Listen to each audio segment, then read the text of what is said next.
debut in the WNBA tonight. The league begins its regular season, and all eyes will be on Caitlin Clark as she makes her debut on the road against the Connecticut Sun in front of a sellout crowd. Tip-off is 7:30 Eastern. It'll be featured on ESPN2 and ESPN Plus and Disney Plus. And talk about great expectations. Before she even plays her first regular season game, she is the third shortest odds to be the MVP of the league at 9-1, according to ESPN Bet. She's also an overwhelming favorite to be named Rookie of the Year at -750. Monica, you will actually be part of our telecast tonight, part of the broadcast, doing the studio work as we wait and watch. What are the realistic expectations for Caitlin Clark in her first game? Well, the record for threes hit in a debut is 4 so far, as she hit 5 in a preseason game. The record for scoring is 34, set by Candace Parker in 2008.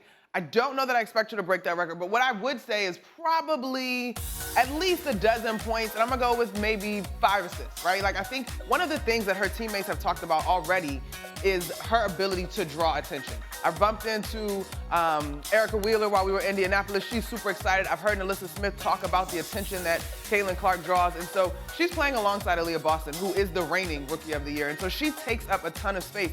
So as much as the shooting is a thing when it comes to Caitlin Clark, the passing and the space that you're operating with at the WNBA level is also going to be exciting to see. Now, the Connecticut Sun, bear in mind, terrific team. Alyssa Thomas was a finalist last year for the MVP. She is a force to be reckoned with as well, and that's a team that can defend you physically. So I'm really excited for this match. So, Legs, I remember how completely into this you were, watching her through the college season and all that kind of stuff, and how much you appreciate her game. What do you think are realistic expectations for her quickly as she acclimates to a new league? Yeah, I mean, you know how I feel. I think this is one of the most entertaining basketball players I've ever watched. You sign me up, I'll watch Caitlin Clark anytime she plays. Here's what I think. The expectations are going to be absolutely unrealistic initially. I do think this. Her playmaking immediately is going to have a massive impact on her team. And they've already picked up on that. They understand now. That makes you run the floor a little harder, cut a little harder, because she is going to see things and know you're open before you do. That is innate within her ability to read the floor and deliver the ball. Her scoring, I think, is going to be very inconsistent initially. You know, there's 2 ways to look at it, Greeny.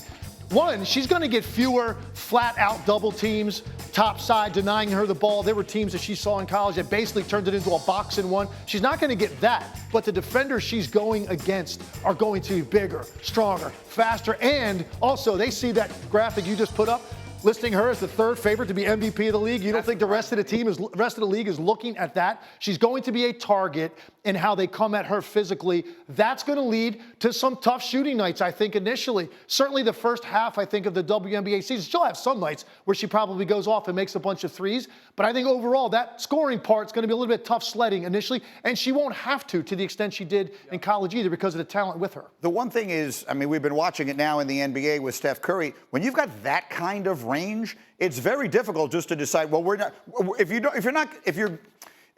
not going to be willing to live with a 26-foot, 28-foot 3, then that's going to change a lot of the things you're going to do defensively. So she's going to get some of those open, and she is one of the few people on planet Earth who has that kind of range. Yeah, I agree, and I think I'm with you, Legs, in that the balance of both sides of the basketball. I'm really excited to see what this is going to look like ultimately because, frankly, defensively, she could be a little bit of a target. If you talk about the Connecticut Sun, who they're going to play tonight, they've got a plethora of guards that can score off the bounce and that she's going to have to deal with. So what does the energy deposit look like on both sides? Because if you're shooting deep threes, that's a requirement on your legs, and this game is a lot more physical than the collegiate level. But I think she'll be fine. She's a competitor.